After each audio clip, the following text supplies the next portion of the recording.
आलमी मंडियों के अंदर मंदी तो कभी चढ़ाओ। डोनाल्ड ट्रंप के बयानात के बाद शुरू में मंडियां ऊपर जाती हैं या स्टेबलाइज होती हैं तेल की कीमत को लेकर, गैस की कीमत को लेकर, और फिर हफ्ते के आखिर के अंदर दोबारा जंग शुरू हो जाती है। मार्केट्स क्लोज होती हैं और ऊंच नीच इस तरीके से शॉक थेरेपी दे रही है पूरी दुनिया के अंदर, जापान से लेके हिंदुस्तान, पाकिस्तान और यूरोपियन मार्केट्स तक। लेट अली शो यू के इस एपिसोड में आप सबको खुशामदीद। Part 2 of our discussion Ahmad Farooqui, doctor Ahmad Farooqui के साथ इस मौजू के ऊपर हम बात कर रहे हैं अमरीकी और इजरायली जंग इजराइल के ऊपर। पहले एपिसोड में हमने एक ओवरऑल सिचुएशन को जांचा, देखा कि अब तक क्या हो चुका है। अब हम निगाह डालेंगे स्ट्रेट ऑफ हॉर्मुज और जो यहां से तेल, गैस सऊदी अरब, कतर, एमिरात, कुवैत, बहरीन से जा रहा था, वो रुका हुआ है एक हद तक। मगर अब ईरान ने एक टोल बेसिकली प्लाजा बना दिया है कि अगर आपने गुजरना है, माइंस अपनी अवॉइड करनी है, तो आपको कीमत देनी पड़ेगी युआन के अंदर, और हम बताएंगे कौन जा सकता है और कौन नहीं जा सकता। तो शुरू करते हैं। पहले तो क्या देख रहे हैं आप, ये मंडियों के अंदर ऊंच नीच हो रही है। सबसे बड़ी क्राइसिस कहा जा रहा है इसे एनर्जी की, ऑयल के अंदर, गैस के अंदर। कतर ने अपनी फोर्स मजोर, पता नहीं जो जिसे कहते हैं, वो कर दिया है। हम कर नहीं सकते। ऑयल फील्ड्स भी तबाह हुई हैं, गैस फील्ड्स भी तबाह हुई हैं, नए रूट्स भी खुले हैं। ओवरऑल क्या असेसमेंट है आपका डॉक्टर फारूकी? तो ये जो आपने बताया बिल्कुल दुरुस्त है। 20% दुनिया का जो ऑयल है वो गल्फ़ के थ्रू गुज़रता है और स्ट्रेट ऑफ हॉर्मुज़ के थ्रू गुज़रता है।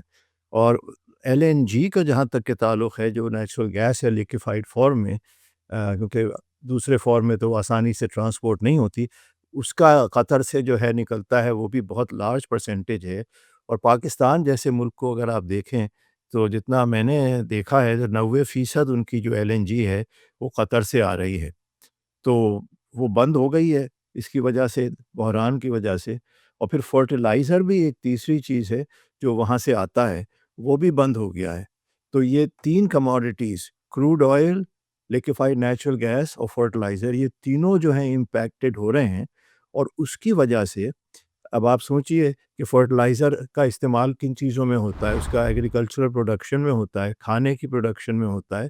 और खाने की कीमतें बढ़ रही हैं क्योंकि वो फर्टिलाइज़र नहीं आ रहा, तो एग्रीकल्चर प्रोडक्शन नहीं है जो होनी चाहिए थी, वो दाम बढ़ रहे हैं खाने-पीने के। उसके अलावा जो क्रूड ऑयल है, उससे पावर जनरेट की जाती है और उससे गैसोलीन बनाया जाता है रिफ़ाइन करने के बाद, तो गैसोलीन प्राइसेस ऊपर जा रही हैं।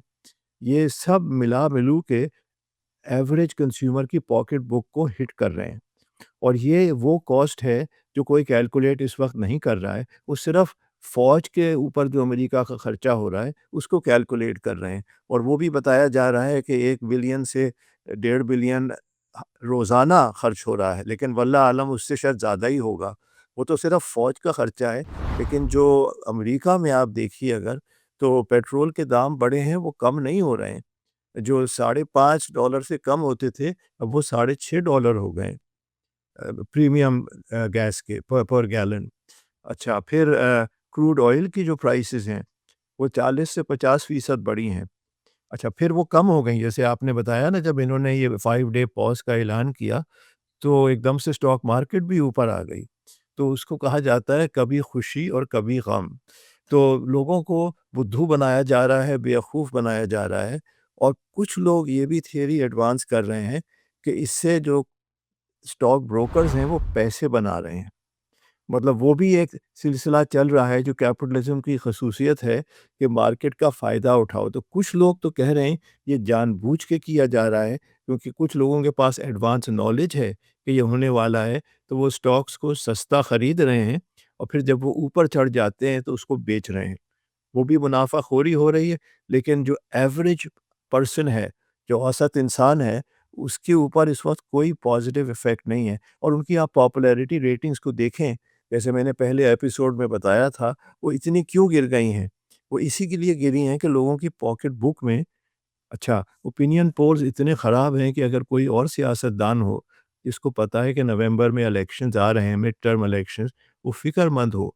लेकिन ज़ाहिरी तौर पे ये कह रहे हैं, I don't care what the polls are showing. अच्छा, पहले उनको डिसमिस करते थे कह के फेक पोल्स, लेकिन अब सब पोल्स एक ही रिज़ल्ट दिखा रहे हैं, तो I don't care what the polls are showing.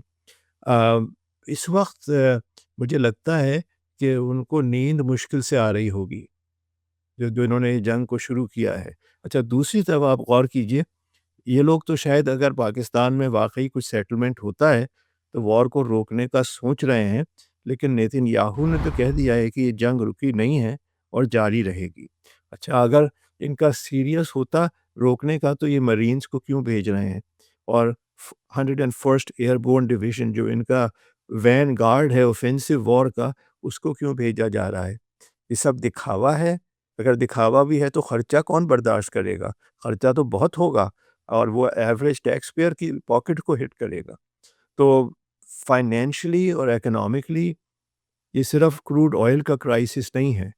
तो स्ट्रेट ऑफ हॉर्मूज़ के मल्टीप्लायर इफ़ेक्ट्स हैं, जो बहुत सी कमोडिटीज़ को अफ़ेक्ट करेंगे और फिर एक स्टेज आएगी कि इन्फ्लेशन की प्रॉब्लम शुरू हो जाएगी और क्योंकि वैसे ही कुछ इकॉनमी स्टिकी है, कम से कम अमेरिका की और पाकिस्तान की तो ख़ैर बहुत ज़्यादा ही है, तो स्टैगफ्लेशन की लोग अब ज़िक्र कर रहे हैं, ये ऐसा लफ्ज़ जो सालों में इस्तेमाल नहीं हुआ है। तो ये सब सेल्फ इन्फ्लिक्टेड है, अपने ऊपर खुद कुल्हाड़ी मारी है। इसका पॉज़िटिव एंडिंग मुझे तो कोई नज़र नहीं आ रही। अगर जंग कल ख़त्म भी हो जाती है, तो वो पॉज़िटिव आउटकम तो नहीं होगा। फिर इनके लिए फेस सेविंग का भी तो इश्यू है। अब उस सब चीज़ों पे बात करेंगे, फेस सेविंग पे भी बात करेंगे, मगर आपने ज़िक्र किया स्टॉक ब्रोकर्स का, तो कुछ ये भी इत्तलात आई कि जी एक 1.5 अरब के स्प्रेड्स तक लोगों ने प्रॉफ़िट टेकिंग की है। खबर ब्रेक होने से पहले तो ये इनसाइडर ट्रेडिंग के भी इल्ज़ामात लगाए जा रहे हैं, मीम्स भी हो रही हैं कि बैरन ट्रम्प जो है वो अपने बाप के कानों में कह रहेगा कि अभी मत कीजिएगा, इसको उस वक़्त कीजिएगा। ये मीम्स भी शेयर हो रही हैं, मगर मजाक से हटके, जोक्स असाइड, इंडिया के अंदर हम देख रहे हैं कि अब लाइनें किलोमीटरों तक चल रही हैं पेट्रोल स्टेशंस के बाहर। फॉर एग्जांपल, फिलीपींस के अंदर एक एनर्जी इमरजेंसी लगा दी गई है। पाकिस्तान के अंदर आखिरी जो उनका गैस सप्लाई कतर से आ रहा था, कतर गैस से, वो पहुंचा हुआ है। आपने बिल्कुल। इस चीज का जिक्र किया। कुछ ममालिक हैं जैसे चाइना, वो अपना तेल और गैस बल्क के अंदर कतर और सऊदी अरब से लेते थे, तो उसकी परसेंटेज ज्यादा है। जिस तरीके से जापान के अंदर परसेंटेज ज्यादा है इस चीज की, साउथ कोरिया के अंदर भी। तो एक पूरे सिस्टम को शॉक पड़ा है, मगर इसके अंदर कुछ विनर्स भी आए हैं। फॉर एग्जाम्पल, रशियन सदर और रशियन इकोनॉमी, व्लादिमीर पुतिन के ऊपर सैंक्शंस भी लगे हुए थे, और वो अब खुलेआम बेच रहे हैं तेल। उनको वेवर भी मिल गया है इंडिया के लिए और दीगर चीजों के लिए, $150, $140, $120 के ऊपर। एक और कैविएट इसके अंदर निकला है कि जंग से पहले ईरान बेच रहा था 1.1 million barrels a day at $65 -$20, क्योंकि सैंक्शन लगे हुए थे। अब कहा जा रहा है कि वो दिन के 1.5 मिलियन यानी 1.5 मिलियन बैरल्स बेच रहा है, और 120 130 पे $4 डिस्काउंट के ऊपर। तो ये तो पूरा निजाम, बिल्कुल ही जो इंटेंशन थी और किस तरह प्ले आउट हुआ, बहुत मुख्तलिफ लग रहा है। तो बल्कि वो जो सैंक्शंस ईरान पे लगाए थे अमेरिका ने, वो रिमूव कर दिए हैं और वो पैनिक बटन है इनका। ट्रेजरी सेक्रेटरी ने फेस द नेशन पे संडे को यही कहा कि हम इसलिए रिमूव कर रहे हैं कि उससे प्राइस कम हो जाएगी। हम चाहते नहीं हैं कि $100 पर बैरल से प्राइस ज़्यादा जाए। तो इसलिए हमने, तो वो तो जो रिपोर्टर थी, वो कह रही थी मुझे ये समझ नहीं आ रहा, वो तो आपका दुश्मन है, उस पे आपने सैंक्शंस लगाए थे और अब आप उसको रिमूव कर क्यों कर रहे हैं? तो वो उस पे चीखने लगा कि तुम्हें कुछ समझ नहीं आता है, जो मार्केट्स जिस तरह हैं वगैरह। सिर्फ उसी को समझ नहीं आता, किसी को समझ नहीं आ रहा है क्या कह रहा है, क्योंकि वो जो कह रहा है वो एब्सर्ड है। थिएटर ऑफ द एब्सर्ड से लाइन निकाली है कि दुश्मन के लिए हमने प्राइस, उसके उसके रेवेन्यू इतनी आएगी ईरान के पास, तो ये, और फिर मुझे तो ये लगता है कि वो काफ़ी नहीं रहा, वो प्राइस नहीं गिरी, तो फिर ये 5 दिन की पॉज़ को लाया गया कि शायद इससे प्राइस गिरेगी। और तो ईरान ने भी रिजेक्ट कर दिए थे वो कि हमें नहीं चाहिए, हमारे पास अपने ही जो कमिटमेंट्स हैं उनको पूरा करने के लिए तेल नहीं है। बिल्कुल, बिल्कुल। और बल्कि एक एक्सपर्ट ने, मुझे नाम याद नहीं आ रहा, उसने तो कहा है कि इम्कान ये है अगर जंग जारी रही तो $150 प्राइस हो जाएगी पर बैरल ऑयल की, और उस वक़्त वो कैटास्ट्रॉफ़िक डैमेज होगा जो हमने सालों में नहीं देखा है। बल्कि 73-74 की जो वॉर है, उसमें जो अरब एम्बार्गो लगा था, उसमें आपको याद होगा कि ऑयल की प्राइस तो 400% बढ़ गई थी। वो उसके ऊपर हम बात करेंगे अपने आखिरी एपिसोड में। जो कंपैरिजन है उन 1973 का और 2026 से लेकर, और पूरा ये जो एक ऑयल इमरजेंसी, एनर्जी इमरजेंसी आई थी, उसके आफ्टर इफेक्ट्स के ऊपर भी बात करेंगे। लेकिन अम, उस मौजू पे उस एपिसोड पे जाने से पहले आपसे एक आखिरी सवाल। क्या लगता है आपको किस तरीके से ये चीज़ अब प्ले आउट हो रही है, होगी अगले कुछ हफ्तों में, महीनों में? क्योंकि मुझे तो नहीं लग रहा कि ये बातें जो हो रही हैं इसके बावजूद जो ट्रूप मूवमेंट भी है, इज़राइल भी है, ये एक पैंडोरास बॉक्स खुल गया है और कोई एग्ज़िट रैंप नज़र नहीं आ रहा। तो उसके ऊपर मुख्तसर सा बताइए कि क्या देख रहे हैं आप? अम, देखिए, वो तो आपको नॉस्ट्राडामस से सवाल पूछना होगा। शायद एक चाइना में है इस वक़्त मौजूद, एक प्रोफ़ेसर है जो ख़ासी इस टाइप की फ़ोरकास्ट पेश करता है। अल्लाह आलम उसको सही पता है या गलत पता। लेकिन मुझे तो लगता है कि स्मॉल चांस है, 10% चांस है कि ये 5 डे की जो पॉज़ पीरियड है, उसमें नेगोशिएशन सक्सेसफुल हो जाएँगी और वो पॉज़ एक्सटेंड हो जाएगा। तो फिर 10 दिन हो जाएगा और फिर 15 दिन हो जाएगा, और फिर ये कोशिश करेंगे कि ईरान को नीचे गिराएँ और नीचे गिराएँ, और क्योंकि वो ट्रिक होगा, इनका ट्रेचरस ट्रैप होगा, वो ईरानियों को सब पता है। उनकी स्ट्रैटेजिक थिंकिंग जो है, वो इतनी एडवांस्ड है कि वो इनको अपने दुश्मन की बिहेवियर को वो समझते हैं, ये नहीं समझते हैं। ये नामाखूल हैं, ये बुद्धू हैं, मतलब ये कल के स्कूल से निकले हुए लड़के हैं। तो इनको कुछ आइडिया नहीं है, वो सोच रहे हैं रियल एस्टेट ट्रांज़ैक्शन हो रहा है। वो जो भेजे जाते हैं स्टीव विटकॉफ और जेरेड कुशनर, वो उनकी कहाँ से कुछ स्ट्रैटेजिक इंटेलिजेंस होगी। स्ट्रैटेजिक इंटेलिजेंस से मतलब ये है कि दुश्मन के आप माइंड को समझें, एंटिसिपेट करें और फिर एक्ट करें। इनको वो आता नहीं है, ये अपने एरोगेंस में उसको समझ रहे हैं हम कुचल देंगे, कुचल तो नहीं सके, अब तो ऑलमोस्ट 1 महीना हो जाएगा।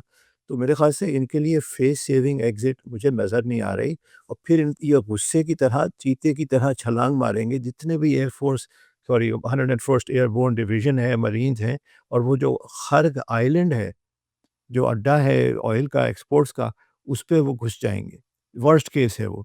और मुझे लगता है कि पीस ब्रेकिंग आउट 10% चांस है, वर्स्ट केस का एटलीस्ट 40% चांस है, और फिर बीच में कुछ मडल्ड आउटकम होगी, जो दोनों साइड्स कहेंगे हम जीत गए हैं, और कुछ चेंज नहीं आएगा, कोई नया रेजीम नहीं आएगी, उनके टॉप लीडरशिप को वाइप आउट कर देंगे, लेकिन जो दूसरे आएँगे वो और भी रेडिकल होंगे। ये एपिसोड अपने इख्तिताम को पहुंचा। बड़े पैरेलल्स हैं 70s की दहाई और अब तक, यानी 2026 तक जो जंग अब ये दोबारा छिड़ी है। Doctor Farooqui, thank you so much cost of war के ऊपर हमें बात करने का। एक तो जंग की कीमत और ऊपर से जो आदमी मंडियों के अंदर तबाही एक तरीके से चल रही है, फ्लक्चुएशन चल रही है, उसके ऊपर बात करने के लिए अब आखिरी जो एपिसोड है अगला हमारा, उसके अंदर हम एक कंपैरेटिव स्टडी करेंगे कि माजी से हम क्या सबक सीख सकते हैं और वो बेसिकली किस रास्ते में, किस दिशा में पॉइंट कर रहे हैं। आप लोग क्या समझते हैं बताएं कमेंट सेक्शन में।